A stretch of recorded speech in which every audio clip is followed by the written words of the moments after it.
BJP spokesperson Vijay Sonkar Shastri, while speaking exclusively to NNIS, today hit out at Congress Vice President Rahul Gandhi for not attending Prime Minister Dr. Manmohan Singh's farewell dinner, which was hosted by party president and Rahul's mother, Sonia Gandhi. In a veiled attack at the Gandhi, Sonkar called Congress leadership as foreigners. The BJP leader was referring to Sonia Gandhi's Italian origin. Sonkar said Rahul Gandhi has less understanding of the culture and traditions of the nation, and that is why he did not bother to attend Prime Minister's farewell dinner. देखिए, ये लोग तो विदेश से बहुत ज़्यादा संपर्क रखते हैं और विदेशी मानसिकता के हैं। यूँ कह लीजिए, अगर ये विदेशी हैं तो कोई इसमें आश्चर्य की विषय की बात नहीं होगी और ख़ास तौर से 10 वर्ष तक तो विदेशियों ने ही इस देश को चलाया है। इसका मैं पक्का प्रमाण भी दे सकता हूँ।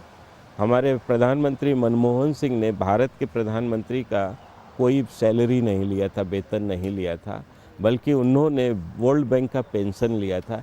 इसके आधार पर क्या आप ये स्पष्ट नहीं समझ सकते हैं कि इस देश को भारत के लाल ने नहीं बल्कि वर्ल्ड बैंक के करिंदों ने चलाया है।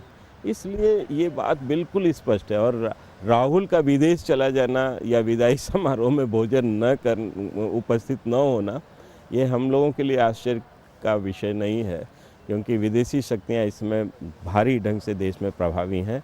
हमें उन शक्तियों को भी उनकी सीमा में रखने की ज़रूरत पड़ेगी।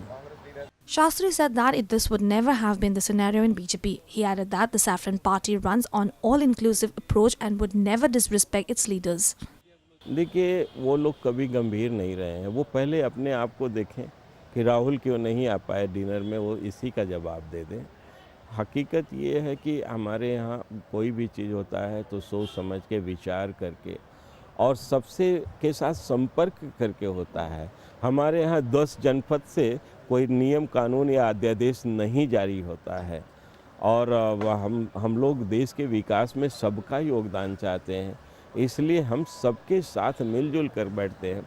संघ के अधिकारियों के बारे में जो बातें चल रही हैं, करोड़ों करोड़ स्वयंसेवकों ने आज लोकसभा के चुनाव में अपनी सक्रिय भागीदारी की है।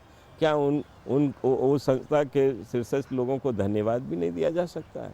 When asked about the Congress raising objections on continuous BJP-RSS parleys, Sonkar said this.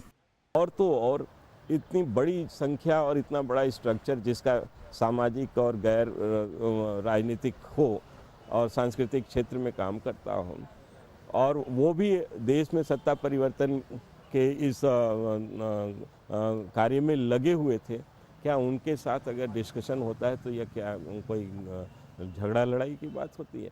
ये लोग अपनी मानसिकता बदलें और समय के साथ परिवर्तन अपने आप को करें। देश में देसी ढंग से ही सत्ता चलेगी, विदेशी ढंग से नहीं चलेगी और इनकी मानसिकता अब विदेशी जैसी हो चुकी है। Powered by NNIS.